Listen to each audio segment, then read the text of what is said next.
Ahí está. Hola, Ah, listo. gracias. Adelante, Renata. Sí, bueno, a mí los tres textos me gustaron muchísimo y creo que se entrecruzan, hay cosas que se pueden conectar de los tres muy bien, pero especialmente el de Mayra me movió. Honestamente, hasta hubo relatos que hasta me sacaron una lagrimita porque haciendo trabajo de campo yo me encontré situaciones parecidas en población indígena, digo, no hablando de, no eran cuestiones de discriminación por orientación sexual o género, ni mucho menos por una condición VIH positiva, por ejemplo, ¿no? Pero sí por la condición indígena, ¿no? Entonces, como que me acordé de muchas de esas experiencias, de esas situaciones, y me puse en el lugar de las personas y dije, o sea, qué duro es que hemos naturalizado desde los servicios de salud tanta discriminación, tanta violencia institucional, ¿no? Entonces se me hizo muy fuerte, se me hizo muy valioso, me gustó mucho cómo lo organizó. Y no sé, yo le quería preguntar a Mayra que si más allá de que nos compartió este trabajo, que yo se lo agradezco mucho porque pues es algo personal, si no ha pensado en publicarlo porque creo que es muy fuerte todo lo que se dice ahí. No sé si tienes autorización, ¿no? Para hacerlo, pero creo que sería muy bonito, ¿no? Si lo pudiera publicar en una revista, intentar hacer un artículo, no sé, o con otras personas, ¿no? Hablar sobre el mismo tema, porque me da la impresión que puede ser algo recurrente, ¿no? Que pasa en toda América Latina, probablemente en otras partes del mundo, pero me suena mucho lo que sucede aquí. Mi esposo es también es antropólogo médico, él trabaja con VIH-Sida en población indígena. Y muchas veces yo le he ayudado como que él me pide que hagamos un contraste, ¿no? Entre su análisis de la información y mi mirada, ¿no? Entonces leo sus entrevistas, muchas veces he leído sus entrevistas, los testimonios, muchas cosas me sonaban a lo que tenía ahí Mayra, ¿no? En población indígena trans, población indígena gay. No recuerdo que él tenga testimonios sobre lesbianas, pero sí recuerdo muchos testimonios sobre trans que se tienen que ir de sus comunidades porque no los aceptan. Y lo mismo pasa con los gays. En las comunidades indígenas no los aceptan, entonces es gente que se ve obligada a migrar también por esa situación de que quieren vivir su sexualidad, pero no la pueden vivir en sus comunidades. Porque si se llegan a enterar, pues las reacciones pueden ser muy violentas. Hay gente que la han expulsado de la comunidad por ser gay, mucho más por ser trans, y si tienen VIH, igual, ¿no? Entonces, todas estas, yo creo que son varias capas, ¿no? De desigualdades que se están conjugando en estos casos.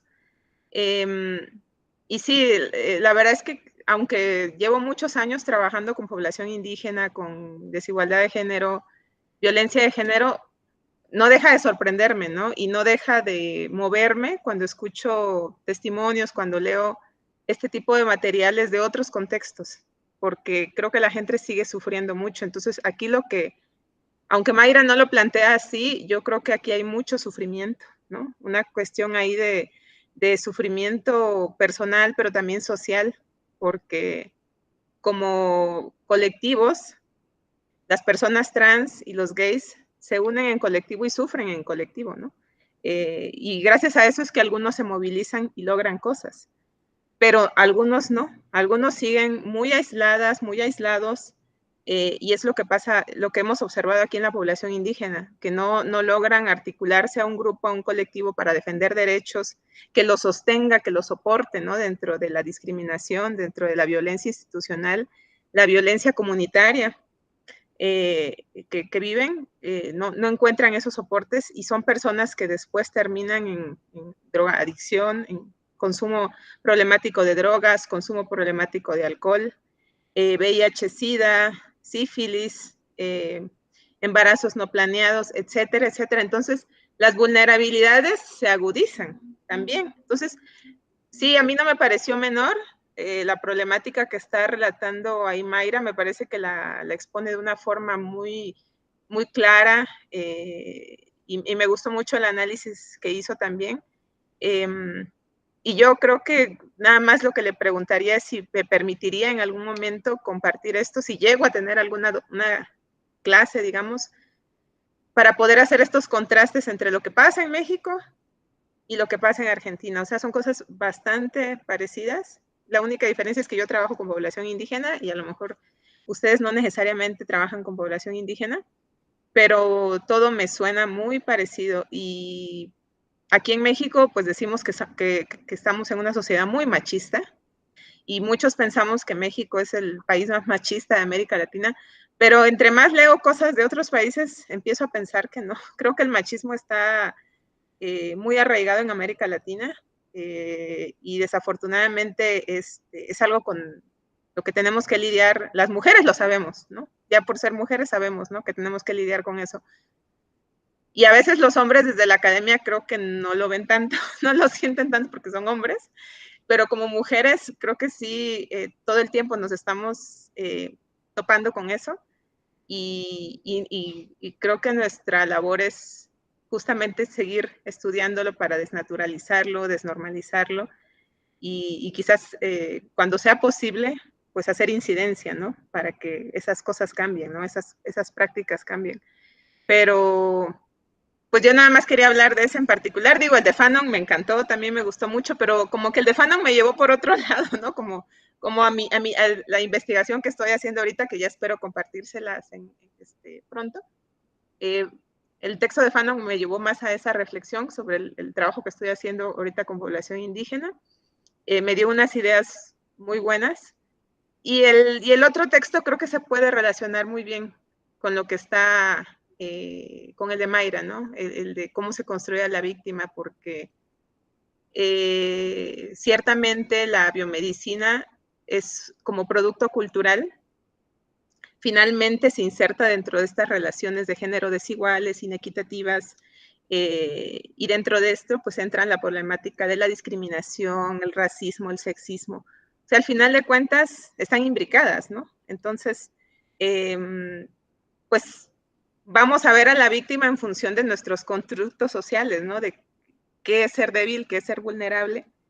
Y pues aquí lo que me sorprende es que todavía no nos ha entrado en la cabeza la idea de que las mujeres trans son muy vulnerables. Y me salta mucho el tema de las trans, aunque yo sé que el texto de Mayra no solamente habla sobre trans, pero sí me salta mucho porque yo me considero feminista, pero a veces entro en conflicto con otras feministas eh, porque me salta mucho, me conflictúa mucho que muchas feministas no consideren a las mujeres trans como vulnerables. Y es más que muchas veces en las marchas del 8 de marzo, el Día Internacional de la Mujer, las han sacado de las marchas, ¿no? De las manifestaciones. Cuando se supone que la mujer es una construcción social, o a eso, esa es la lucha que hemos tenido las feministas, desnaturalizar a la mujer y verla como un constructo, ¿no? Al final es lo que espera la sociedad de una mujer o de un hombre. Y que todavía un sector de feministas piense que solamente es mujer la que tiene vagina, como que me hace mucho ruido, ¿no? Entonces, yo les agradezco nuevamente, les digo, o sea, más que analizar o agregar algo a lo de Mayra, más bien es lo que me mueve, lo que me descoloca, me descentra y creo que eso es súper rico, ¿no? Y pues no sé qué más ustedes pueden pensar sobre lo que pienso, lo que digo, pero a mí me hizo pensar en muchas cosas a la vez y creo que al final es todo estructural, ¿no? El machismo que hay en nuestra sociedad y que eso, pues al final se inserta, ¿no? En diferentes instituciones y una de ellas, nada más una de ellas es la de salud, pero bueno, lo vamos a ver en muchos otros campos y muchos otros escenarios e instituciones, ¿no?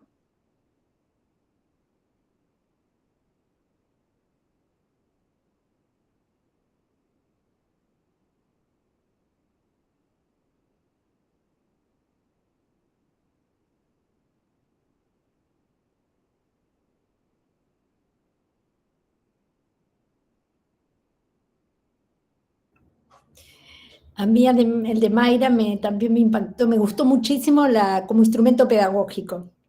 Eso de proponerle a los estudiantes de medicina que vayan a hacer esas observaciones y que es algo muy freiriano, ¿no? La forma en que pueden comprender lo que está pasando.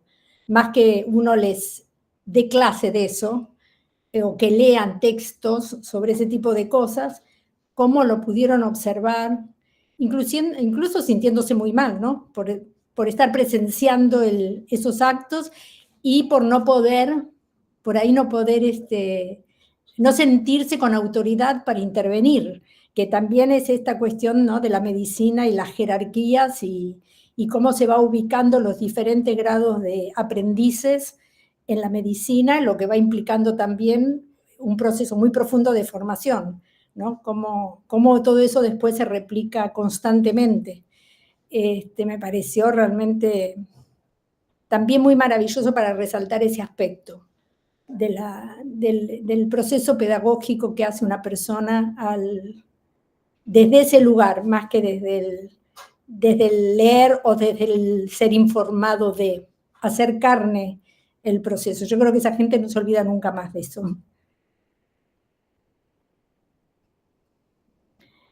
Con respecto al texto de Laura, empecé con mucho entusiasmo, pero después me fue preocupando la posición del autor, porque evidentemente empieza con una situación aparentemente de cómo se construye la víctima, que es cierto, ¿no? De cómo se visibiliza, cómo se instituye los distintos segmentos que por visibilización acceden a derechos y que, bueno, obviamente hay unos que se visibilizan y otros que no. Pero luego, digamos, en cómo sigue analizando, aparece una cosa muy de derecha, ¿no? Muy de cuestionamiento justamente a lo que parece empezar de una manera, termina muy de otra, ¿no? Donde como que cuestiona que al haber derechos de ciertas personas o de ciertos grupos, se desuniversaliza, ¿no? O sea, en función de aparente defensa de la universalidad, cuestiona la posibilidad de ciertos grupos de tener derechos. Entonces, yo lo pienso que por un lado es cierto, por ejemplo, a mí me parece bastante terrible que haya leyes por enfermedades, ¿no? Que entonces se visibiliza una enfermedad y a esa se le dan ciertas posibilidades de cobertura, de atención, cuando en realidad se deberían atender esa y todas las demás, porque entonces como que se derivan recursos a una cosa en especial y se dejan de lado otras. Pero a la vez lo que esconde en este tema de los derechos es que esos derechos son luchas políticas por gente que está, que no tiene ningún derecho al acceso. Por ejemplo, toda esta cuestión de las personas trans. Estas personas, si no luchan por sus derechos, si se hacen un espacio que se visibiliza, que se reconoce y que se ampara, pasa lo que pasa. Son maltratados, desconocidos, no tienen el tratamiento especial en el sentido de que necesitan una salud especial, una medicina especial, una atención especial, porque son cuerpos diferentes y tienen otras necesidades. Entonces, esto, digamos, es un poco resbaladizo. Bueno, después hace unas mezcla muchos temas, ¿no? También con el tema del trastorno, ¿cómo se llama? El PTSD, me sale en inglés, pero no me salen las cosas traumáticas. Mezcla, digamos, hace toda una melange de temas donde, para abonar a su posición, incluso, bueno, hubo una nota al pie de página que es la que más me perturbó en cuanto a pensar quién era esta persona, que dice, que pone como ejemplo que parece que en Brasil en un momento hubo una, ¿cómo se llama? Una amnistía, no, una indemnización por gente que fue presa o que tuvo cuestiones durante la dictadura, víctimas de la dictadura, y lo pone como, entre comillas, ¿no? Como que se creyeron, digamos, como que tenían derechos como una cuestión especial, lo cual me preocupa, ¿no? Porque, ¿qué piensa de la dictadura? Las víctimas, pone entre comillas. Bueno, digo, me pareció así no sé, Laura, vos que también lo leíste para tu trabajo, no sé, Sí. cómo se pone resbaladizo. Sí, sí, y de hecho ahora que lo volví a leer también, digo, ahí hay como un sesgo también en relación al patriarcado como un sistema opresor, ¿no? Él dice, bueno, los varones, Sí. ¿no? Y ahí me parece que también hay un sesgo en relación a cómo se construye, bueno, todos los procesos de colonización y al patriarcado como padre un poco, ¿no? De todos esos procesos. También lo volví a leer y dije, hacía mucho que no lo leía. Sí, sí me sigue pareciendo interesante, creo que quizás ahí habría que indagar otros materiales, inclusive hay materiales que ahí cita en relación a la construcción social de la víctima, eso me parece interesante también en relación a lo que yo voy viendo como efectora de salud, pero también me pareció controversial en esta nueva lectura, no solo lo que ubicás, Celia, sino y sobre todo algunas lecturas que hacen en relación a las cuestiones de género, que me parece un poco reduccionista. Pero bueno, me dieron ganas como de retomar otros materiales que él cita en relación a la construcción social de la víctima. Digo, pues también me resuena eso en relación a que yo trabajo en salud mental. Y también en la salud mental pasa algo con cómo se construyen las víctimas y también cómo se construye la peligrosidad, sobre todo en salud mental. Pero está bueno lo que decís y me parece que bueno, que merecía otra lectura más en profundidad. ¿Sabes a quién me hizo acordar también? A Eduardo Menéndez, que no sé si lo han leído últimamente, está con esos sesgos horrorosos con respecto a cuestionar todo lo que tiene que ver con el género, ¿no? Y entonces saca estadísticas de que los hombres se mueren más que las mujeres por víctimas de violencia. Sí, pero no se trata de eso. Bueno, me hice acordar, mientras leía me hacía acordar a eso también.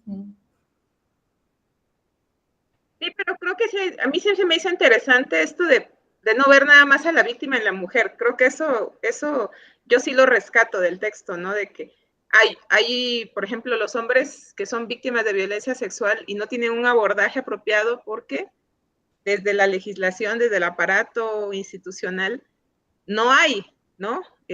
¿Cómo hacerlo? Entonces a mí eso, Pero porque yo no también lo... tiene una mirada patriarcal, en definitiva. Al hombre no le puede pasar eso porque es un macho, ¿no? Exacto, eso a mí sí me pareció interesante del texto porque de pronto, al menos yo que siempre estoy trabajando con mujeres, de pronto dejo de ver a los hombres también.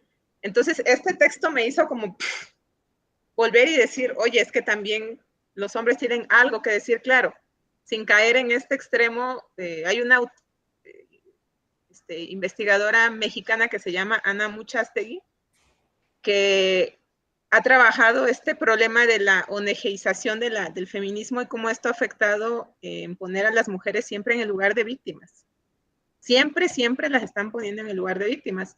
Y dice Ana Muchastegui que es riesgoso también, porque las desmoviliza muchas veces, ¿no? Parece que necesitan protección bueno, que la idea no es que sea víctima, es el reconocimiento de derechos, que es diferente. Ajá, exacto. Sí, una cosa son los derechos y otra cosa es nada más dejarla en el lugar de que no puede hacer nada, que otros tienen que hablar por ella.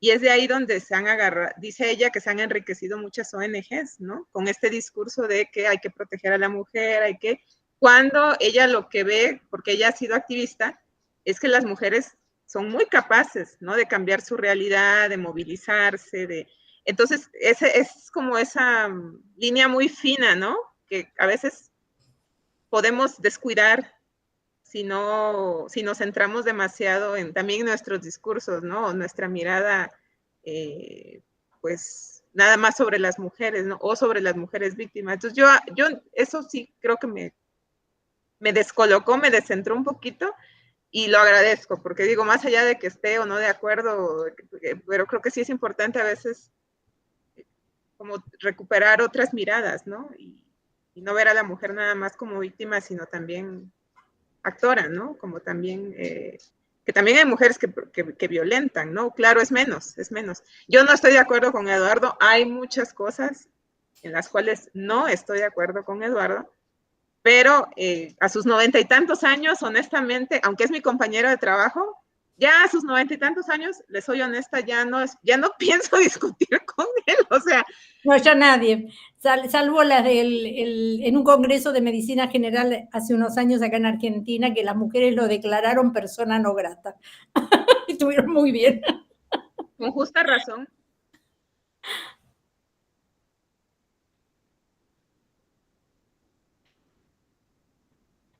Sí, el tema es no confundir, digo, por eso digo que es un poquito gelatinoso este autor, porque te va manejando una cosa que vos podés decir, sí, qué interesante, ¿no? Esto de la representación social de la víctima, pero no se trata de, o sea, un poco es qué se instituye como un servicio especial en un centro de salud porque se reconoce que ese grupo tiene derecho a ser atendido especialmente.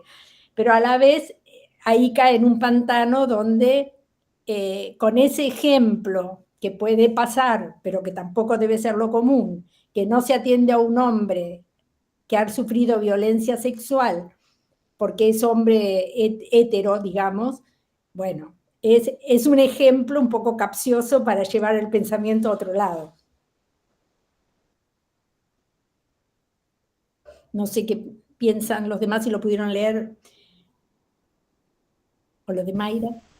A mí me parece que justamente, bueno, el trabajo de Mayra trae otra cosa que tiene que ver con recuperar la narrativa, más que un caso, ¿no? Que eso también yo siento que es una discusión que tenemos que dar quienes trabajamos en salud, quienes escribimos y quienes investigamos, que tiene que ver con tomar un caso, ¿no? Porque eso es muy difícil que no se esencialice, inclusive cuando uno lo redacta, ¿no? Como que a mí me ha pasado en la experiencia misma de relatar un caso capaz para dar clase, digo, ya en el mismo momento que lo estoy armando, digo, estoy esencializando a ese pibe, a esos signos que ni siquiera constituyen en sí una patología, digo, porque eso requiere un análisis en contexto. Entonces, me parece que leyendo los dos, ¿no? En contraposición, como que también yo pensaba eso, bueno, tenemos que dejar de estudiar casos y empezar a estudiar narrativas, que es otra cosa totalmente distinta. El trabajo de Mayra me pareció espectacular, está re bueno, me pareció de una sensibilidad muy grande, digo, porque puede ser un trabajo de narrativas, pero me pareció una sensibilidad muy grande. Me parece que un poco como traía Celia, subvierte las relaciones de poder también que son hijas de la formación, ¿no? Permitiéndole a los estudiantes como poder decir de su experiencia y a la vez hacer un juicio sobre, ¿no? Una interpretación, un proceso de reflexividad, de reflexividad sobre lo que, sobre una práctica, digamos, que están estudiando, pero que a la vez son parte. Porque si no, se invisibiliza eso también, ¿no? Parece que ellos van, ven, observan, pero quedan como por fuera. Y eso también me conmovió, ¿no? Como verlos en esa escena, siendo partes y no espectadores, digo, desde el momento que pueden decir cómo eso los afectó, me pareció muy interesante. Y también con esta sensación de decir, bueno, hay que leer más de esto. Algo de eso. A mí en relación a lo que están diciendo, dos cosas. Una, que también me pasó de darme cuenta por una cuestión en el hospital cuán no deconstruida estoy, en donde había una chica trans como profesional, cosa extraña porque todos hablamos mucho, pero como, ¿no? Como par, Y entro a una oficina, la veo, consulto una cosa y surge una voz masculina muy fuerte y de repente como que me descoloca, ¿no? Y ahí, claro, dije, claro, o sea, date cuenta de lo que te está pasando, ¿no? También un poco el relato que decía, me sentí un poco de vergüenza porque me llamó la atención, porque me sentí rara y no saber cómo actuar para no incomodar a la otra persona. Bueno, nada, ya está. Después, esa fue la primera, el primer encuentro y transitó todo bien. Pero después es como un comentario, nada de esto. Me hicieron acordar al texto, capaz que lo hablaron la vez pasada, perdón, de María Lugones sobre colonialidad y género. No sé si bueno, seguro Renata lo tiene, seguro conocido. Ahora lo paso el link, que bueno, habla de todo lo que es la interseccionalidad de la opresión y en donde cuestiona un poco de Spinoza, que siempre habló de colonialidad, en donde como varón nunca trajo el género como parte de la opresión, bueno, y lo incluye ahí, dentro de la colonización, colonialidad y género. Ahora lo comparto por acá, pero es interesante ese texto, me hicieron acordar a eso, nada más. Vamos a buscarlo. Sí, coincido con Renata que sería buenísimo que lo armes como un artículo y que se publique, que lo puedas publicar. Sí, bueno, gracias ahí por las devoluciones, está buenísimo que hayan podido leer. Eso no se publicó porque ese trabajo lo hice en agosto del 19. Yo rendí la especialidad en octubre y se vino la pandemia. O sea, el plan era publicarlo en el 2020 y bueno, se nos dio vuelta la vida. ¿Sí? Y en realidad tampoco tenía la autorización de los estudiantes, que son quienes hicieron esos relatos. Entonces hay que hacer como toda esa cuestión de bioética, digamos, de contacto, que probablemente todos sean profesionales a esta altura. O sea, cursaron la materia entre el 17 y el 19. Es fácil contactarles, o sea, eso se puede conseguir y a mí sí me gustaría mucho publicar porque es una mirada tan particular esta, ¿no? De los estudiantes de adentro del sistema. Es otra mirada, no es la de la médica, el médico, no es la de las personas usuarias, sino que es alguien que está siendo observador partícipe ahí adentro y que está como, bueno, como dijeron ustedes, ¿no? Entramado en esa jerarquía, en ese posicionamiento que ve, que siente y que no puede decir mucho o se puede hacer lo mínimo, ¿no? Es muy interesante eso, poder ver esa parte, que la han leído muy bien, porque más allá de las denuncias, de las situaciones que cada uno hace, creo que esa parte como estudiantes, son todos estudiantes de grado, ¿no? Esto es muy, muy frecuente también en las residencias médicas, ¿no? Creo que es mucho más fuerte aún, o sea, todavía se sigue diciendo en las guardias el de primero pica la piedra, ¿no? Esa jerarquía así casi militar. Bueno, eso sigue sucediendo y creo que no hace falta pasar por ese rigor o por esa violencia, digamos, para aprender o para ser buenas y buenos profesionales. Es que además, por eso digo que a mí me parece interesante como un artículo que muestre una herramienta pedagógica, en ese sentido, más que también es importante lo que ponen en evidencia, pero lo que ponen en evidencia y que se constituye para su propia formación, es lo que a mí me parece. Porque lo que pasa, creo yo, no soy médica ni pasé por esas experiencias, las he visto, pero lo que pasa en la formación con ese tipo de maltrato, creo que no es la misma experiencia.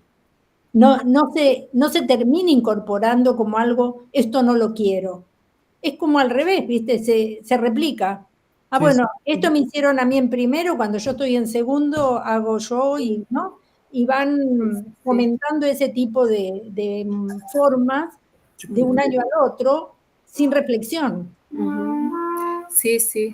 Sí, a veces creo que, a ver, cuando pienso cuando yo era residente, ¿no? era tal la sobrecarga horaria y de exigencia, de estudio y todo que teníamos que cumplir, que por más que a uno le atraviesen esas situaciones, porque no sos ajena, digamos, o sea, tus emociones están ahí a flor de piel y estas situaciones te atraviesan por todos lados, pero es como tan difícil poderlo registrar, detenerse, ¿no?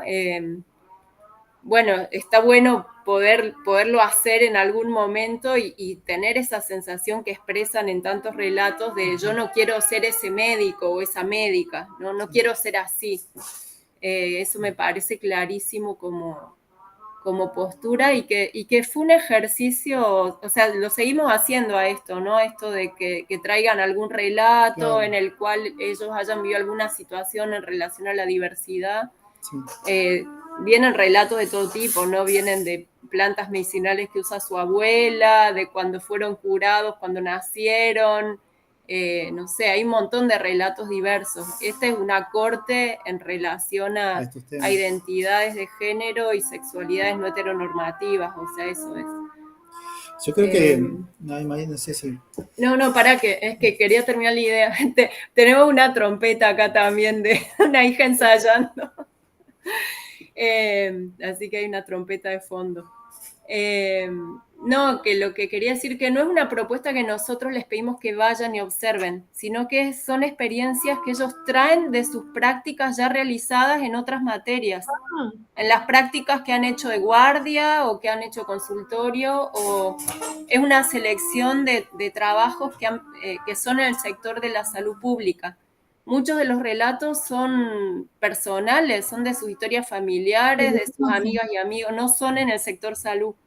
Entonces, este fue una corte eligiendo especialmente, porque era una mirada muy interesante, qué pasa en la salud pública, en los distintos niveles de atención en relación a estos temas.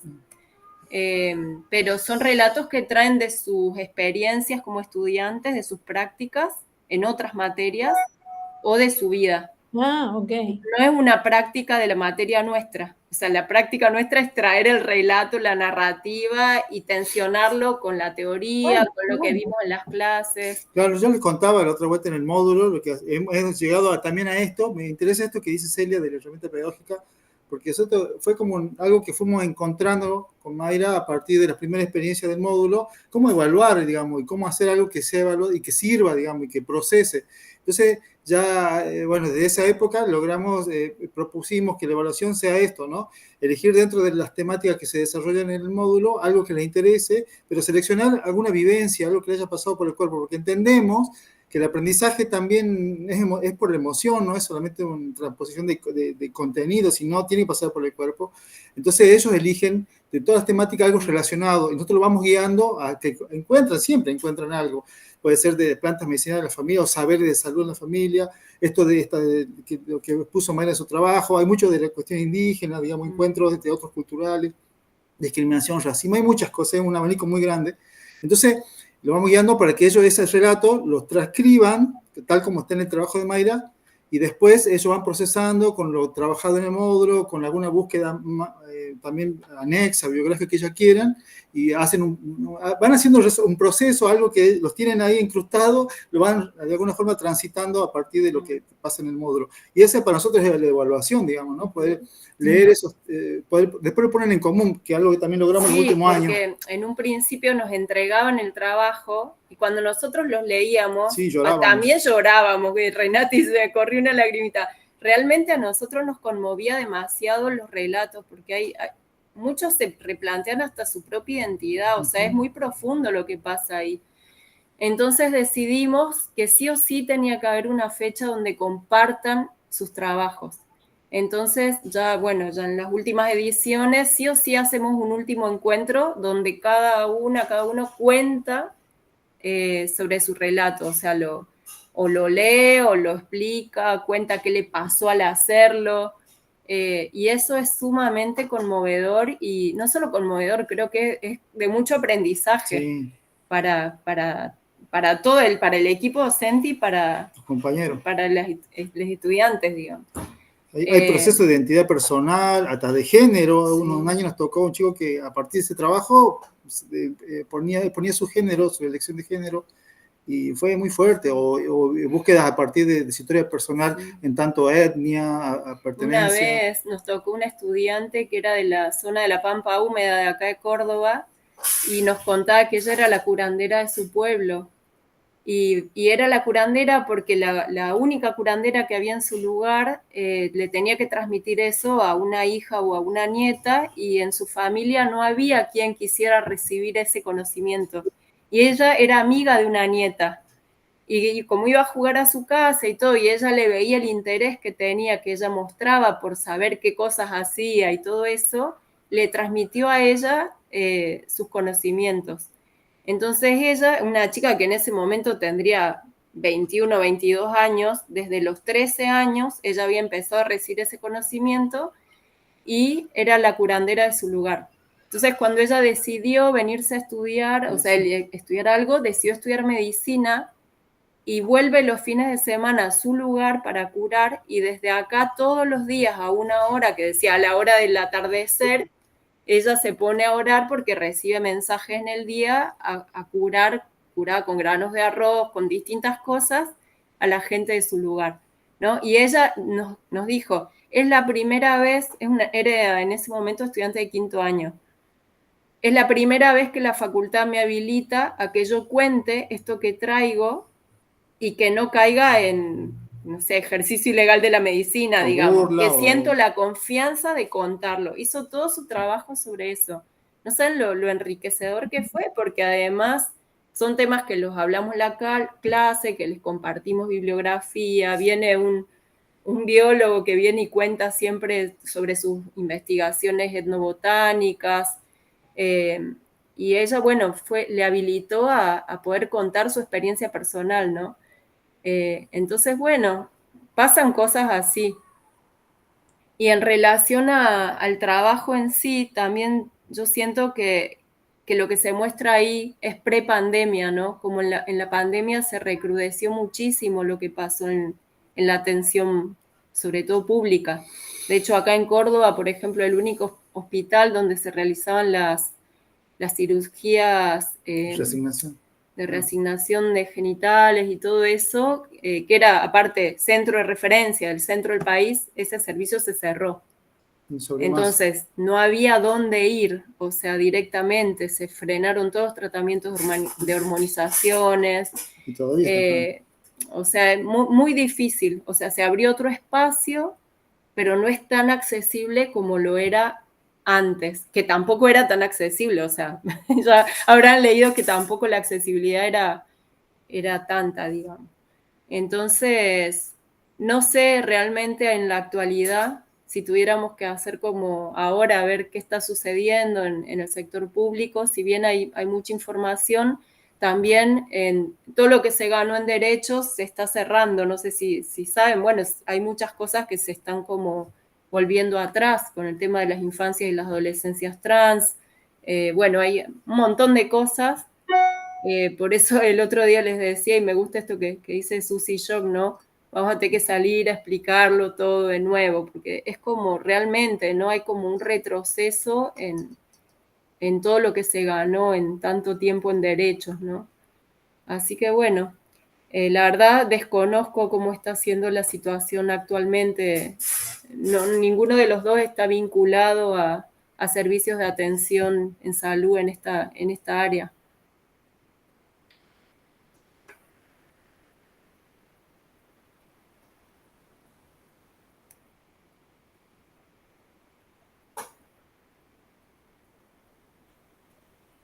En relación a lo que decía Ana recién, siempre tenemos personas invitadas en esa clase de diversidad de género, personas trans que son profesionales. Siempre viene una médica que es pediatra otorrino y jubilada, o sea, ella superó todas las expectativas de vida y todo. O sea, estudió medicina en la dictadura, imagínense. Es excelente, es brillante y además tiene un humor, es divina, entonces como que va y les cuenta muchas cosas de su vida y las cuenta de una manera muy graciosa, y los estudiantes no pueden creer que es una doctora que viene, que es trans, que es grande, o sea, tiene 60 y pico, como que los da vueltas, sí. También la casita trans. Siempre viene también una licenciada, se recibió la semana pasada una licenciada en Historia, que era estudiante de Historia, ahora es licenciada. Y también el año pasado... operada. Ella fue la primera persona operada por la Obra Social Provincial de Córdoba. O sea, tuvo una cirugía en La Plata, pero bueno, tuvo que hacer millones de cosas y cuando salió la ley de identidad de género logró operarse sin todas esas pericias que hacían antes, ¿no? Sí, psiquiátricas y todo también eso. cuenta en primera persona toda su vivencia, es muy bueno, Sí, apelamos a eso también, aprender desde el testimonio, la narrativa que decía la compañera ahí es fundamental, me parece. Y el año pasado tuvimos visita de Santiago Merlo, que es licenciado en comunicación, que es un varón trans, que él lleva adelante un proyecto acá en Córdoba, una organización que se llama La Casita Trans, que acompañan niñeces, adolescencias y familias, que es muy interesante también toda su labor, todo el equipo, ¿no? Él es como el referente, pero vino incluso acompañado de una psicóloga del Hospital Córdoba que vienen acompañando adolescentes en las transiciones. Entonces fue súper interesante también toda la propuesta de ellos. Y Celeste, que es comunicadora también. Celeste es psicóloga y comunicadora social, también es una mujer trans, y con su compañero, que es un varón trans, son padres, padre, del primer bebé que nació acá de 2 personas trans, digamos. Sí, los chicos. Entonces es toda una historia así re linda, porque bueno, Celeste, qué sé yo, escribe, es locutor en la radio, no sé, tiene como toda una trayectoria muy interesante desde otro lugar, ¿no? Cada uno como ya como, no tanto desde la militancia, sino desde otro posicionamiento. Y es muy interesante eso, conocer las diversas, diversas facetas, digamos, de lo que es ser trans también, ¿no? Así que bueno, es interesante. A mí me parece como algo muy importante de recalcar de la ley argentina y de todo este proceso, el tema de la despatologización, ¿no? Porque es algo que no sé si lo tenemos tan presente, ¿no? La ley salió en el 2012 y recién en el 18 se despatologizó lo que se llamaba disforia de género, se sacó del DSM-4, entonces es como que nuestra ley es muy pionera, ¿no? Así como se sacó la homosexualidad en los 90 de la clasificación de enfermedades mentales, también se sacó la disforia de género, ¿no? Como esto de, ser trans. Eso marca como otro tiempo, digamos, en relación al acceso a la salud o a lo que debería ser, ¿no? Por ahí la ley va antes porque va junto con el colectivo, no les gusta que diga colectivo, un día les dije el colectivo y me dijeron, no nos digas, no somos un colectivo. Con la población trans, voy a decir, junto con la población, la ley, digo, fue muy impulsada por los movimientos, ¿no? LGBT, UI+, y la ley creo que va mucho antes de la cabeza que puede, o el inconsciente colectivo social, ¿no? O sea, es como esa cosa social que todavía resiste y que no se visibiliza, y bueno, y el sector salud no somos ajenos a eso, somos parte de la sociedad y por eso también todos estos prejuicios, discriminación, estereotipos, etcétera, ¿no? Así que bueno. Yo creo que es uno de los sectores más resistentes, porque las cabezas y los dirigentes son muy conservadores, ¿no? Entonces yo creo que además es un lugar muy especial donde se puede, en realidad hay que por ahí contarle a la gente a los colectivos que se quieren, que los digan poblaciones, que población justamente tiene toda la connotación de control y de la biopolítica está puesta en el manejo de las poblaciones. El colectivo es más bien un encuentro entre personas porque quieren estar juntas o porque se identifican con algo, y en ese sentido es mucho más una expresión mucho más crítica del poder que van construyendo. Yo creo que la verdad que salud, años que estoy en este campo y en las diversas temáticas, fíjate que sale de la conceptualización de enfermedad recién en los 90, la homosexualidad. Y en el DSM, hace muy poco, la disforia de género. O sea, están muy atrás, ¿no? Y son a la vez los que rápidamente retroceden cuando hay una lucha como ahora, ¿no? Donde desde el Estado argentino y Trump y tantos otros estos movimientos tan reaccionarios son los primeros en abroquelarse y eliminar servicios y rápidamente se quieren reacomodar a lo otro. Ahora, la experiencia que surge en los colectivos, eso perdura. Porque, por ejemplo, bueno, la ESI es la, ¿cómo se llama? Educación sexual integral en las escuelas.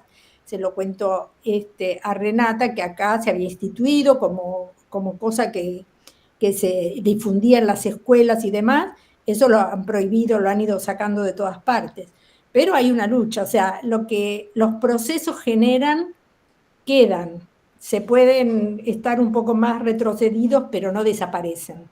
Eso no pasa. Y bueno, y en ese sentido a mí me parecen súper valiosas las experiencias como las que ustedes hacen, porque eso son vivencias que el que pasa por esos lugares no se olvida.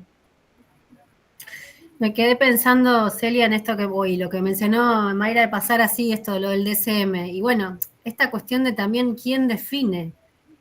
Claro. Define quién tiene la hegemonía, quién tiene el poder, ¿no? Entonces, bueno, estas cosas de siempre llega tarde, pero porque está ubicado desde el otro lado. Y en relación a eso es una reflexión, que es nada, como para introducir tal vez esta cuestión también del DSM, de las nomenclaturas, de la nominación, de, bueno, el que denomina, domina y todo eso. Y también me hiciste acordar que de lo de la ESI, digamos, bueno, ahora el examen de residencia, lo que trabajamos acá en el campo de la salud, sabemos que el examen de residencia han quitado de la bibliografía, por lo menos ahora lo que viene, todas las temáticas vinculadas a ESI, género, diversidad. Sí, creen que si lo que no se habla más, no va a existir. Sí, de hecho, una de las problemáticas, al menos que estamos recibiendo en el dispositivo de salud integral, tiene que ver, por ejemplo, con la eliminación de todos los puestos de trabajo del cupo trans. Entonces, hay un montón de problemáticas con las que se acerca las personas trans que tienen que ver con la pérdida de trabajo. Y por otro lado, con la pérdida de representatividad, porque la verdad es que si vos vas a una oficina de Estado y te atiende una persona trans, es verdad que vos generás como más herramientas para vincularte, para que no te sorprenda como le pasó a Ana, para entender de qué se trata, para preguntar inclusive. Y, por ejemplo, acá, por lo menos en San Luis, las personas que estaban en cargos en oficinas de gobierno por la ley de cupo perdieron todo su trabajo. Entonces, digo, con esto de sacar los temas en relación al género y la sexualidad desde los exámenes, con sacando las personas que te atienden en distintas oficinas y que no responden a identidades de género binaria, también hay como una intención ahí de quitar representatividad, ¿no? Y de que cada vez estemos como más lejos de estas identidades también. Sí, pero no desaparecen, a eso voy. Digamos, no, claro. Los que vivimos la dictadura del 76, yo alcancé justo a terminar sociología, pero bueno, ni decir siquiera que era socióloga, porque ya de hecho eso era subversivo. Bueno, yo me quedé en el exilio interno, ¿no?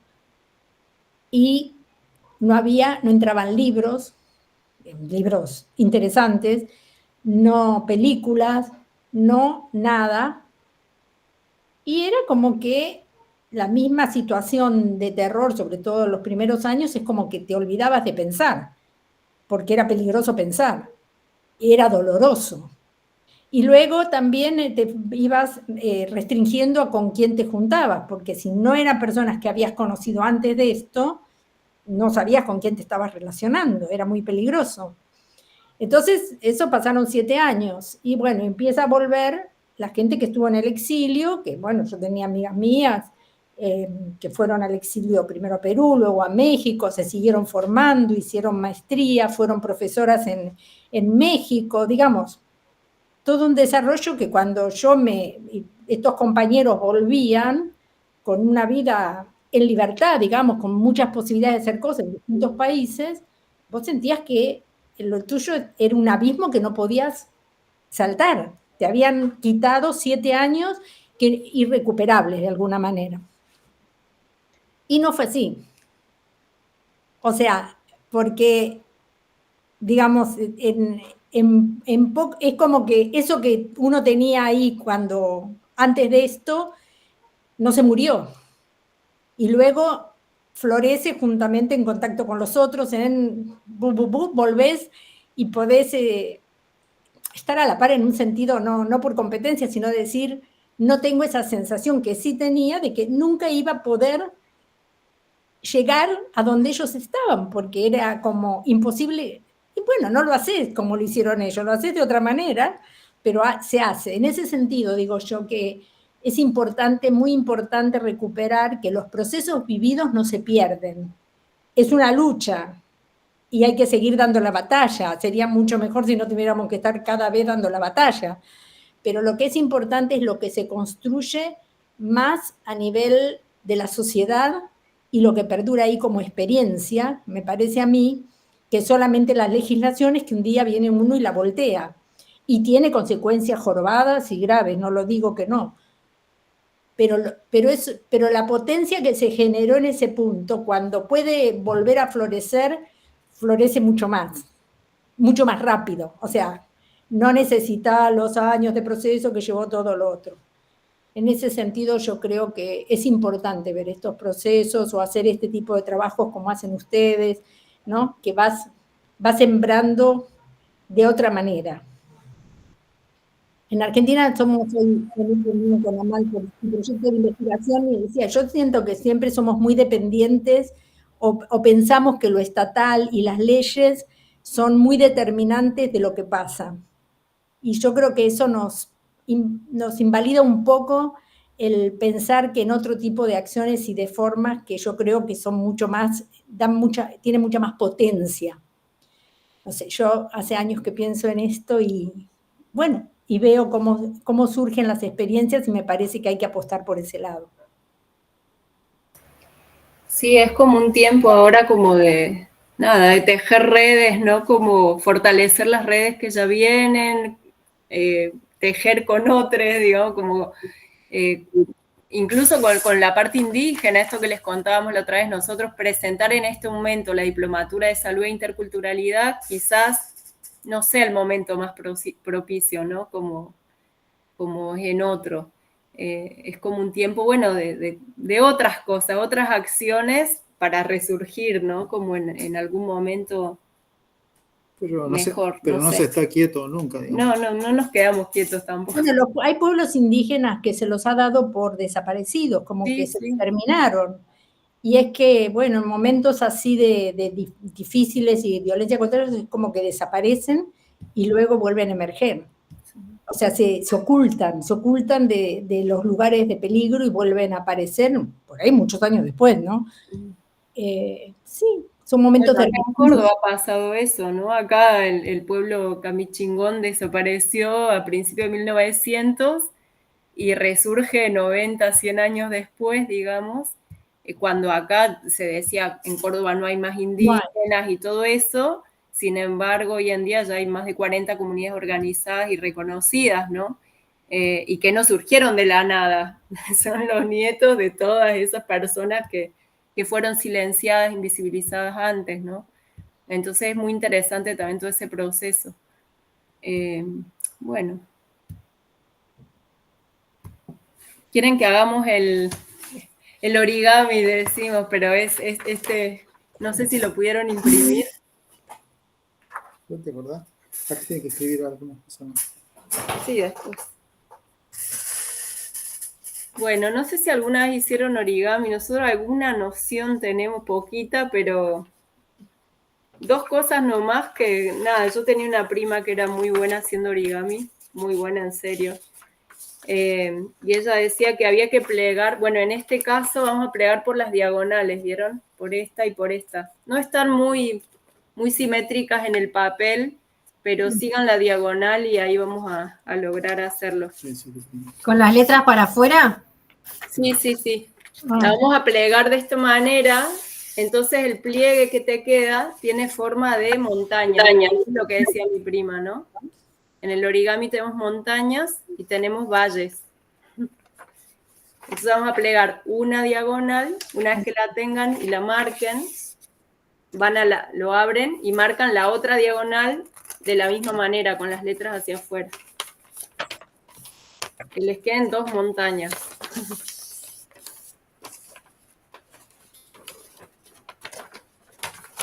Okay. Hay que darle con la uña también, ¿no? Que me quede bien marcadito. Que te quede marcadito, sí. Ahí está. Ven que quedan como 2 montañas. A ver, no sé cómo hacer para que se vea bien. Bueno, sí, queda una ahí y una en la otra diagonal, ¿sí? Entonces ahora lo que tenemos que hacer es plegar esto, como llevarlos hacia el medio y que estos triángulos que están en la parte más larga del papel nos queden adentro. O sea, es difícil, pero lo van a lograr. Como juntar la montaña en sus lados, de un lado, y lo pliegan, lo aplastan y después, bueno, lo aplastan sobre algo. A mí quedó así, así. Rodolfo, mira. Es que no, él no pasó No pasó el jardín. la salita de manualidad. No sé, esto yo lo hago en el aula y tengo estudiantes súper habilidosos y otros que me dicen, profe, ayúdeme. ¿Así queda? No. Sí, a ver. A ver, abrilo, Celia, no me doy cuenta. Bueno, abierto queda así. Sí, mira, estos triángulos centrales, ¿vieron del lado largo del papel? Este triángulo del medio tiene que quedar tapado, así y así. Les queda tipo un avioncito, ¿sí? De un lado. Y después lo giran y lo doblan del otro. Sí. Y queda como un triángulo, como una montaña. Pero lo tenés que plegar de otra manera. Ok. Plegarlo. Yo tampoco pasé la... A ver, ¿así? Ana. Es que les falta marcar para... Vieron que acá hay, después que hicimos las montañas y doblamos por las montañas, esas las plegamos como así, que es lo que logró hacer Celia, ¿sí? Pero ese triángulo del medio no tiene una raya acá, ¿ven? Este no hay que doblarlo así, sino hay que doblar por estas rayas. Ese triángulo tiene que quedar tapado, así. Es muy difícil por la cámara mostrar.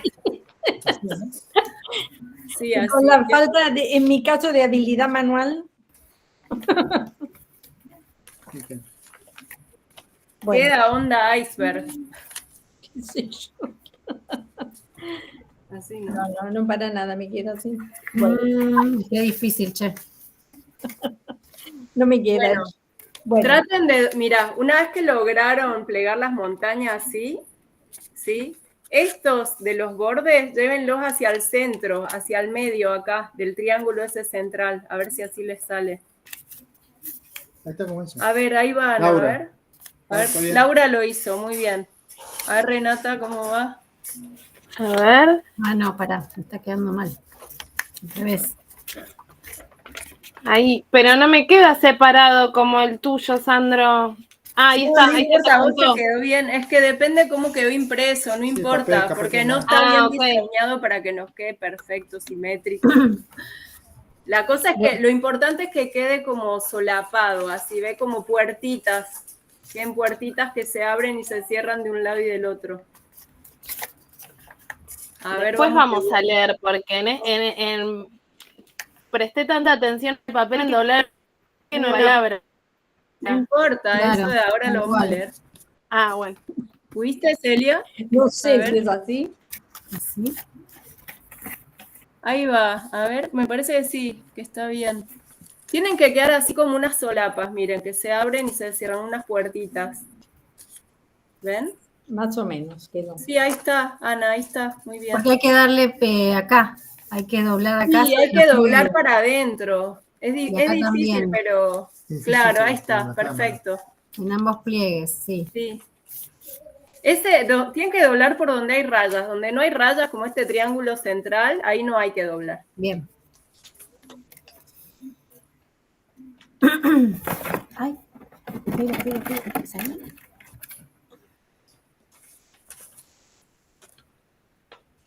¡Qué concentración! ¡Qué nivel! Me encanta. Hay que incorporar la actividad manual un rato. Sí, una de nuestras hijas recapa con el origami, así que... Lo peor es que están filmados todos, quedan con... Mándamela. Vamos grabados. Se lo vamos a censurar eso. Bueno, no sé. A ver, Bueno, y ahora. está bien. Ahí está bien. ¿Cuál es la idea? Bueno, la idea ahora es que ustedes puedan marcarse, a ir leyendo que aparece en cada una de las solapas y puedan marcar dónde se reconocen, dónde se ubicarían, ¿no? Ahí en cada una de las solapas hay distintas características de la identidad, distintas cosas. Pueden marcar, por ejemplo, hay uno que dice ciudad, pueblo, paraje, entonces dónde viven, ¿ven? Otro dice heterosexual, homosexual, bisexual. Como que vayan marcándose dónde se identifican o dónde viven o qué es lo que tiene que ver con ustedes.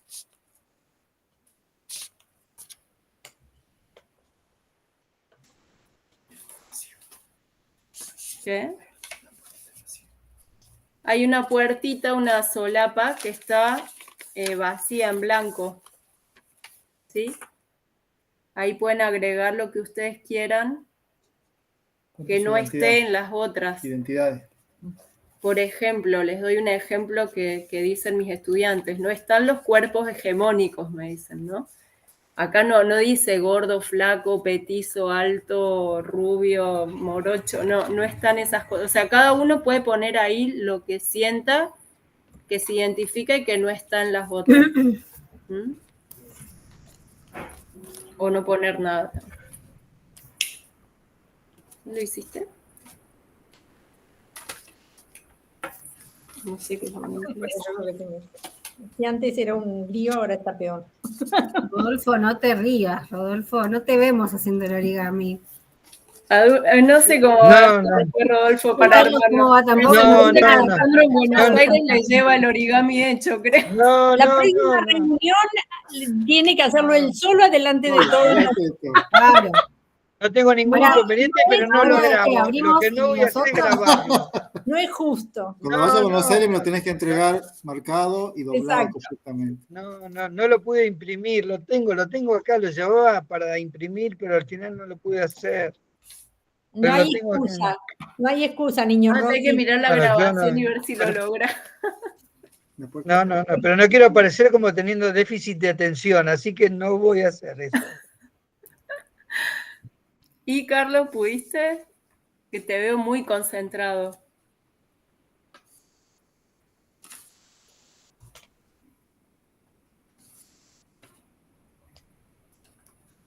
No, le hice 25.000 pliegues. A ver, vamos de vuelta, mira. Vamos otra vez. Pero ya marqué todo lo que tenía que marcar. ¿Doblaste las dos diagonales con las letras hacia afuera? ¿Sí? Bien. Ahora puedes doblar las otras si querés, pero las otras van al revés, van como valle, no como montaña. Hacia adentro. Van hacia adentro, o sea, con las letras hacia adentro. Es que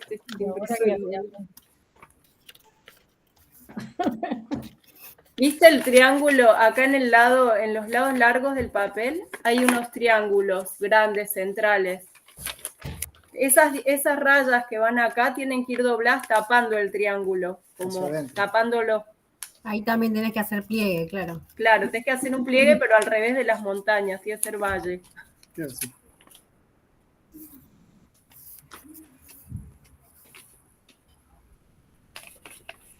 Bueno, si no, cuando vaya Sandro a Buenos Aires les lleva unos de recuerdo. Hacemos una demostración. O hay que hacer el video explicativo. Claro. Sí, hay que hacer. Ya que Ahora son te dos, veo. uno se filma uno filma, el otro pone las Sí, manos. sí, dale, lo hacemos, lo Claro, en hacemos. vez de Paulina Bueno, cocina. este es un material de las escuelas populares de género que son de acá, funcionaron acá desde la universidad, trabajaron, siguen todavía trabajando acá en distintas partes de Córdoba. Y se llama la ruleta del poder porque tiene que ver con, vieron cuando nos identificamos, aunque no lo puedan doblar, un poquito les va a salir, vieron que tiene una forma tipo de iceberg, ¿no? Fíjense que en la parte de arriba, no me dice serio. Bueno, lo que es en la puntita, si ustedes lo pliegan, aunque sea las montañas. Ahí está, bueno, no importa, está muy bien. Lo más visible, si lo logramos plegar así con las solapas y todo, lo más visible es lo que más se ve, lo hegemónico, podríamos decir, ¿no? Lo habilitado. Entonces, ¿qué me quedó a mí acá? Dice heterosexual, ciudad, Europa, Estados Unidos, clase alta, ¿no? Y si vamos viendo más abajo, podemos ver clase media, clase trabajadora. Por vivir en América Latina, miren dónde estamos posicionados, no estamos en la punta del iceberg, estamos abajo, ¿no? Entonces después esto es lo más visible, ¿no? La clase donde vivo, la orientación sexual, no dice heterosexual, homosexual, bisexual, fíjense que bisexual queda abajo de todo, ¿no? No es de las más visibles, hoy está más visibilizado, pero no tanto. Tiene que ver con cómo está habilitado a mostrarse, digamos, ¿no? Claro, que está habilitado a mostrarse lo que se ve y lo que se enseña también, ¿no? Lo que está, el conocimiento habilitado también. Y después, a medida que vamos abriendo las solapas, vamos viendo que aparecen otras cosas, ¿no? Como la edad, por ejemplo. Arriba está adulto, abajo anciano, más abajo niños, jóvenes, ¿no? En la otra dice hombre, arriba, ¿no? Mujer, abajo. Y si tenés otra identidad no binaria o trans, más abajo. Acá te aparece ¿cómo se dice? Estado civil. El estado civil.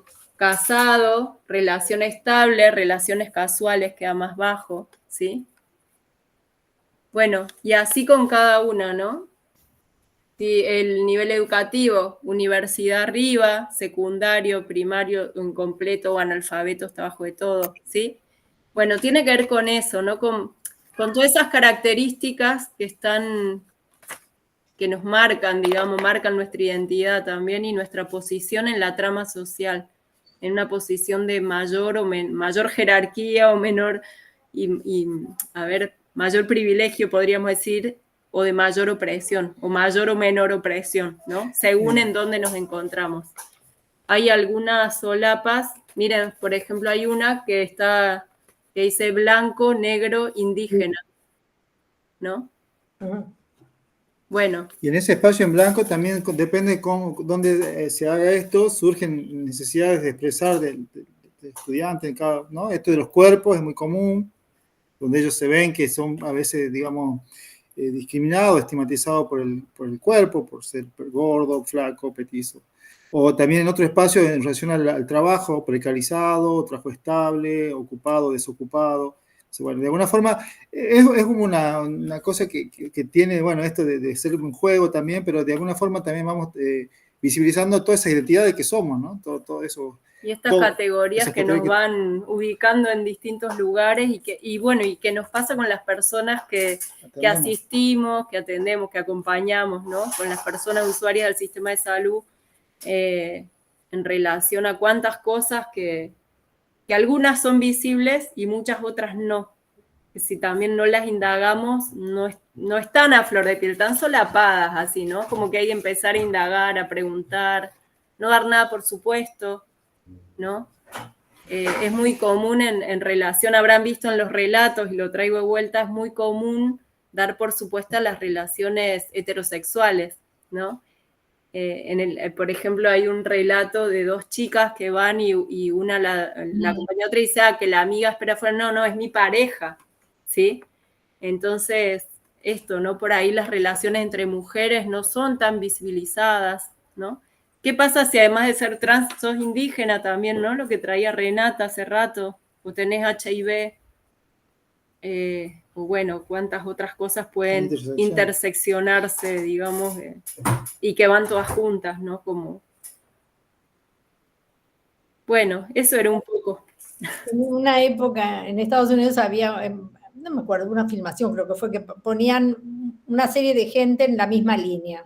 Ah, sí. Y que después iban diciendo, bueno, quién es, no sé, o quién no es tal cosa. Y entonces avance un paso, y avance un paso, ¿verdad? Hasta que quedaba uno solo, que era el blanco, el hegemónico, y todo el resto se iba desgranando por ahí de la línea de partida, quedaban, al contrario, iban avanzando y después el que llegaba era el blanco, hombre hegemónico, ¿no?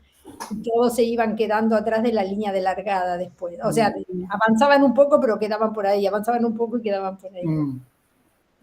Sí, está bueno. Sí, también es interesante esto, poder vernos, ¿no? Porque por ahí, bueno, en medicina sobre todo hablamos de los pacientes y yo trato un poco de sacar la palabra paciente, no me gusta, siempre hablo de las personas que atendemos, los usuarios, personas usuarias, como buscarle otra vuelta, pero no nos miramos también que nosotros como trabajadores de la salud también tenemos todo esto, ¿no? Cada uno tiene puestas todas sus características y su lugar en la trama, digamos, y que las vive. Y que también entra en el juego, en la consulta, entra en el juego claro, todo eso. son como la lente que yo utilizo también para encontrarme y vincularme con otras personas, entonces está bueno poder reconocerse también, ¿no? Esta incomodidad que se siente a veces, que ahí los chicos hablan, incomodidad respecto a un paciente trans, y la incomodidad te interpela, digamos, hay que ver que tenés que trabajar, ojo, entonces esas cosas me parece, son muy claves en la formación. Bueno, y en medicina también es muy común que el usuario, el paciente, termina siendo el caso. Sí. Ni siquiera un paciente, es el, no sé. El caso, el Ni órgano. siquiera el caso, es la vejiga de la cama 6. ADH, el TDAH, no sé, ¿no? Sí. La etiqueta es lo que define a la persona y no que hay además de todo eso. Sí, los programas de formación, hay los nuevos programas de formación, en esto Rodolfo seguro tenés más data, pero digo, los tradicionales es el varón, es el eje fundamental de donde uno estudia, después tenés obstetricia, tenés pediatría, tenés psiquiatría, cortitos, ¿no? Todos así, ¿no? Porque hemos estudiado así. Hay otras ofertas académicas más actuales en donde lo engloban, ¿no? Como la salud materno-infantil o la salud, qué sé yo, ¿no? Como entonces... bueno, también a la mujer la han englobado en lo materno. No, eso lo dije yo, capaz que por mi deconstrucción construida, por mi no deconstrucción. Pero digo, no me acuerdo si... siguen diciendo eso, o la salud reproductiva, ¿no? Esto. Sí, está. Acá, por ejemplo, todas las materias que tienen que ver con ginecología, obstetricia y pediatría son el área de la mujer, el niño y el adolescente, ¿no?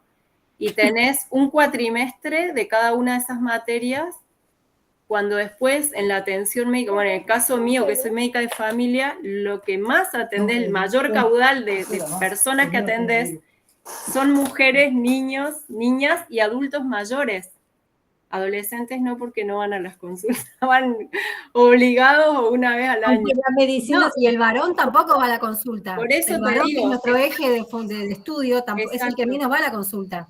Eso, estudiamos toda la carrera, yo siempre digo eso, estudiamos toda la carrera estudiando un varón que mide unos 70, que pesa 70 kilos y que nunca jamás lo vas a ver. O sea, va a venir a consulta después de los 50 años, cuando ya no mide unos 70, no pesa 70 kilos y no está erguido y paradito, así como nos muestran en posición anatómica. Entonces, es re loco eso, hay un desfasaje muy grande. Pero tiene una implicancia muy grave a nivel esto que no se estudian las enfermedades de las mujeres, no se le da tanta importancia como la de los hombres, pero además ahora con la inteligencia artificial hay un sesgo terrorífico con respecto a qué datos se ponen, porque a pesar que no son los que más se atienden, son los datos que más están, hombres blancos, con ciertas características. Eso es lo que está alimentando los algoritmos, porque lo pone alguien. Pero es con cómo nos formamos, Celia. Todo el material de estudio que tenemos en medicina está basado en un hombre blanco de 70 kilos que mide unos 70. Entonces, o sea, todos los libros de medicina interna, de clínica médica, de semiología, de todos son de varones. Bueno, no hay libros de semiología de mujeres. Y eso es lo que ahora a las máquinas estas que dicen que son tan geniales y que le pones 4 datos y te resuelven las cosas, ¿qué información le ponen? ¿No? Y después a quién tratan. Y sí. Entonces, porque como siempre lo importante es tu marco teórico, no lo que vos terminás pensando. Claro. Entonces, claro, el marco teórico es el del varón, entonces, ¿qué vamos a hacer? Porque además, bueno, con esto de la modernidad, ¿no? Es lo universal, lo definido como lo universal. Bueno, es un poco lo que está acá en la puntita, ¿no? O sea, claro, terminamos viendo personas de la ciudad, varones de la ciudad heterosexuales, ¿no? De clase alta o media alta, sí, blancos, adultos. Sí, yo pensaba también, ¿no? Como poder pensar la agencia de los usuarios también, ¿no? Como los usuarios, digo, los acompañamientos en salud también se dan en un marco relacional. No sé, yo pienso que, por ejemplo, los jóvenes con los que nosotros trabajamos dicen explícitamente, no vamos a consultas con médicos varones.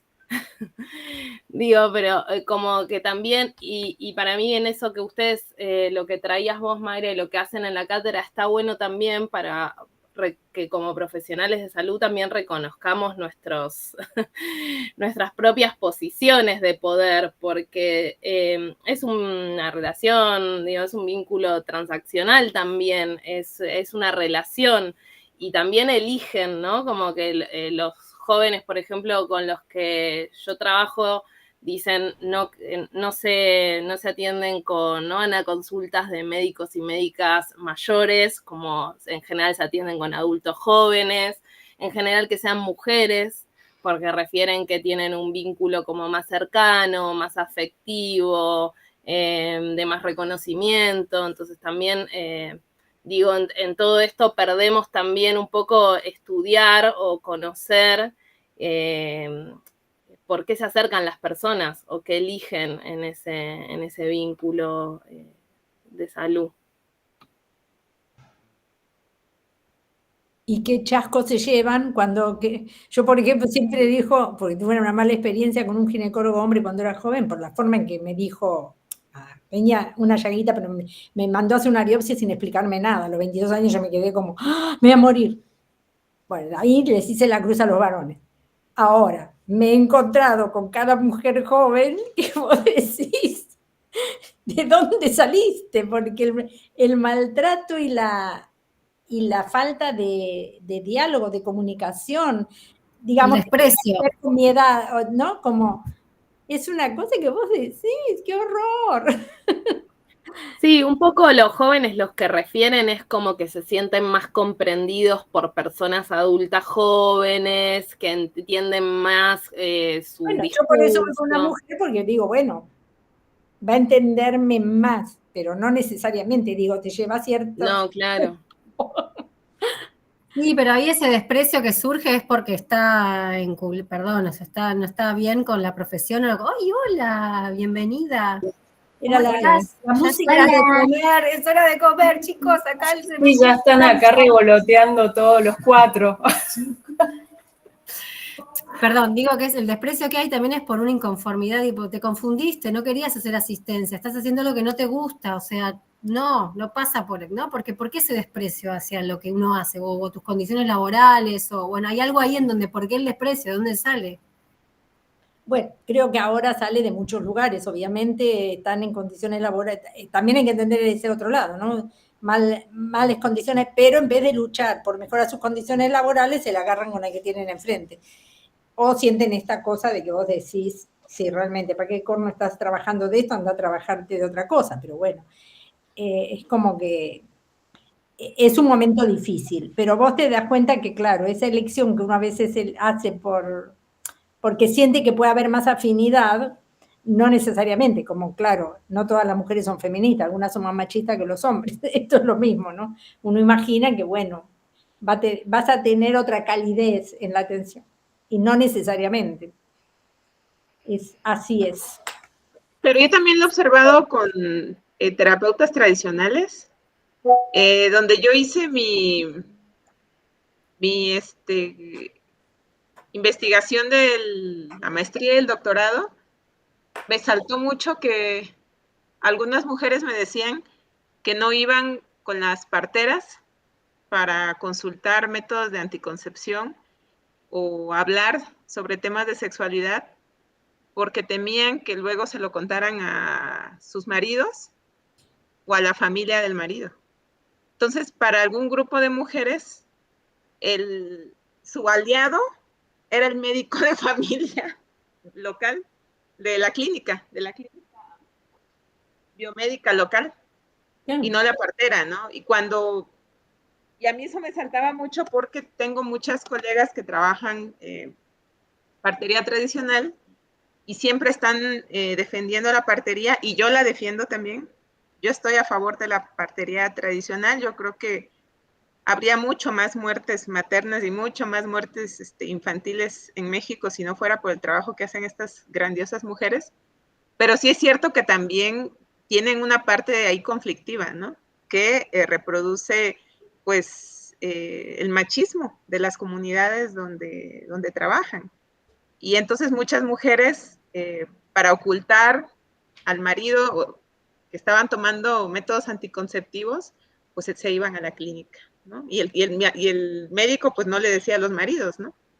Y otras mujeres que también me dijeron que no iban con ciertas parteras o con ciertos parteros, porque cuando estaban alcoholizados decían cosas de ellas. Entonces, o sea, no todo es así como... La confidencialidad era relativa. Relativa a cuánto alcohol tenían. Entonces digo, bueno, yo creo que es, como les decía hace rato, ¿no? Es cómo los modelos médicos se insertan dentro de las sociedades, que ya tienen una forma de funcionar, ¿no? Y no es que el modelo médico hegemónico sea ajeno a la sociedad. O sea, hablamos de un modelo, a mí la verdad es que esta idea de modelo médico hegemónico de Eduardo cada vez me sirve menos para explicar lo que observo en la vida real, porque la vida real es sumamente compleja, ¿no? Y lo que sí puedo entender es que tenemos que como que constantemente estarnos dando cachetadas como para decir, a ver, las cosas no son como están en la teoría. Complejízalas, ¿no? Problematízalas. El modelo médico hegemónico fue creado como un concepto analítico, como un analizador y ahí, bueno, hay que ir cambiándolo, pero sí sirve también porque, bueno, los médicos cuando a veces se brotan y dicen, pero yo no soy así, no, el modelo médico hegemónico de lo que se trata es que somos todos, estamos imbuidos de eso. No es, sí, es conceptual, es más conceptual, ¿no? Y es el conjunto de la sociedad, no es solo el cuerpo médico, sino lo que se ha instituido. Pero, claro, a veces la gente usa los conceptos ya como palabras sagradas, ¿no? Entonces, no sirven. Bueno, ayer hablábamos con Mayra de estas cosas, ayer hablamos con Mayra de estas cosas porque, bueno, estamos iniciando un ciclo lectivo y hay algunas modificaciones en lo que estamos haciendo. Y les digo, bueno, esto, ¿no? De que nos recibimos de hegemónico, digamos, el título viene ahí, de alguna forma ahí atrás del otro, eso es hegemónico, lo que dice el médico, lo que dice el servicio de salud recibido en la universidad, es totalmente hegemónico, para bien o para mal, pero es hegemónico, siempre para mal si es hegemónico. Y después otra cosa que hablábamos de esto, de cómo elige, hay como, las personas, hay un circuito, digamos, que se pasan, vos saben, aquel médico, cómo se pasan entre ellos, digamos, quién atiende de alguna forma. Me acuerdo cuando estaba en el hospital de clínica, en mi época de práctica, también, digamos, de alguna forma ellos atendí alguna vez y después me buscaban al médico de pelo largo, decían ellos, no tenían el nombre, pero buscaban, entonces se sentían cómodos ahí, digamos. Entonces, sí, sobre todo la población peruana. Que es como la población del barrio donde está el hospital de clínica. Sí, se pasan como... la información de una.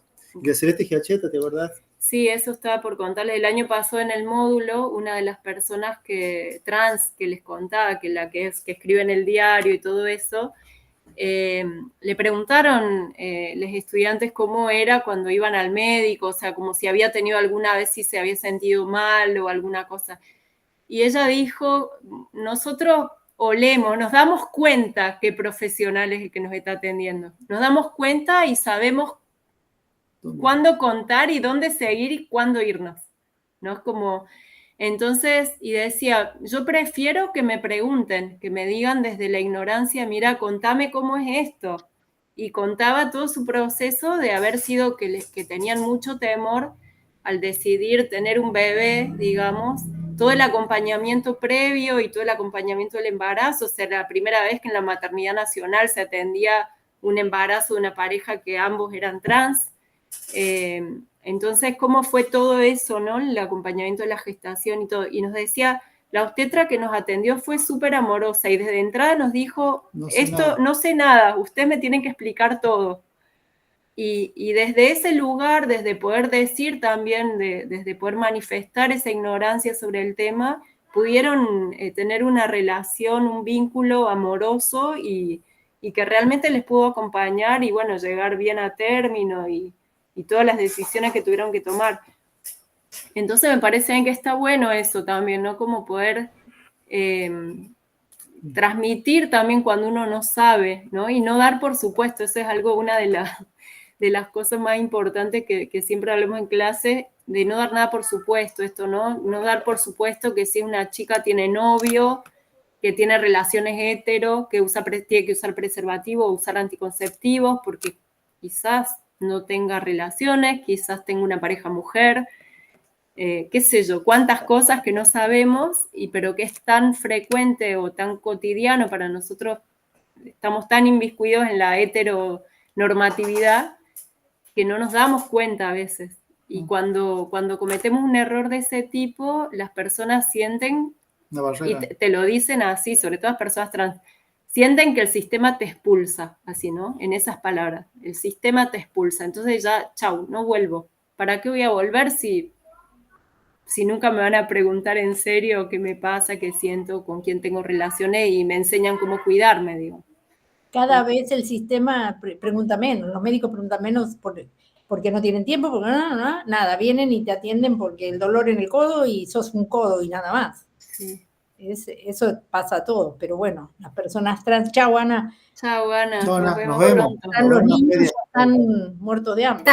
Nos vemos, beso. Nos vemos, chau Ana, chau. Chao. Sí, re interesante. Pero bueno, hay muchas cosas interesantes. Hay un video que también solemos usar en clase, un material que desarrollaron en Uruguay, en la UDELAR, la Universidad de la República, donde ponen distintos tipos de consultas relacionadas a la identidad y a la orientación sexual. Entonces ponen la consulta 1, consulta 2, o sea, donde está el error y la otra como debería ser. Y yo lo sigo, tiene más de 10 años ese video, pero lo sigo usando porque es tan bueno, tan claro. Sí, la consulta 2 tiene un abordaje con pertinencia de género, entonces llegás, comparás dos consultas y ves cómo se bloquea una consulta, el paciente no quiere dar más información, miente en la información, llegás a conclusiones distintas. Hasta en lo corporal se nota, ¿no? Como la incomodidad. Y como médico llegás a conclusiones, diagnósticos totalmente distintos porque agarraste el camino que no era. Es muy fuerte, es muy impresionante, digamos. Así que bueno, es eso, digamos. Así que... Ahí lo paso por mail, así después lo ven al link. Está en YouTube, así que es de fácil acceso. Es muy bueno para trabajar. Sí, sí. Bueno, chicos, ¿hacemos alguna propuesta para la semana que viene? ¿Para la semana que viene? Para el mes que viene, perdón. Porque con el plegado te quedó todo medio... Me quedó el cerebro plegado. Intentaremos hacer un video más explicativo de valles y montañas. Viste como las que, ¿cómo se llaman? Estas mujeres de antes, ¿cómo se llamaba ese programa? Utilísima, uno ve. Mayra, tenés que ponerte así bien clarito. O como hacía Capusotto, boluda total, ¿viste? Sí. Laura, fin de mes voy a ir a San Luis, pero a la capital. Está en las jornadas de médico generalista o medicina general de San Luis. Ah, qué bueno, en la capital, en la facultad de... Entiendo que sí. Bueno. No sé cómo se llama, de medicina general me invitó para el 24 y 25. Bueno, voy a chusmear, capaz que me hago un viaje y me voy. Y les dije que me voy a quedar 2 días más a conocer, aunque sea ahí los alrededores de la capital, porque nunca fui a San Luis. Tenés que ir a la Carolina. Pero por ahí, cerca. Sí, bueno, después te paso, hay algunos sitios arqueológicos muy hermosos alrededor de la capital. Bueno, sí, las sierras, hermoso San Luis, está todo ahí a un paso. Sí, está el Parque Nacional, Sierra de las Quijadas, que sí, lo tenés hermoso. ahí a 1 hora, hermoso. Carlos, ¿está todo bien? Extrañaba tu voz ahí. ¿Estás bien? Extrañamos tus aportes hoy. Sí, no, yo estoy bien, un poco cansado. Hoy me levanté a las 5 de la mañana, estuve todo el día laburando. Bueno. Me citó la dirección mañana. También eso me tiene un poco preocupado. Creo que nos van a sacar el espacio de huerta. Oh. Bueno, poco ahí venimos. Pero bueno, toda la fuerza y el acompañamiento de acá, la mejor energía para que... Mañana 8:30 tengo reunión. Bueno, también están las cadenas de mail, podemos seguirla por ahí, sí, y eso ayuda. Bueno, sí, no sé, si queremos proponer algo vía el mail. Si ahora no tenemos nada muy concreto para decir. Igual el mes que viene sale una presencial, ¿o no? No sé con cuánto tiempo contará Sandro también, pero el mes que viene. Sandro, ¿cuándo vas para Buenos Aires? 7, 8 y 9. De mayo. De mayo. Que es el mes que viene. Bueno. Sí.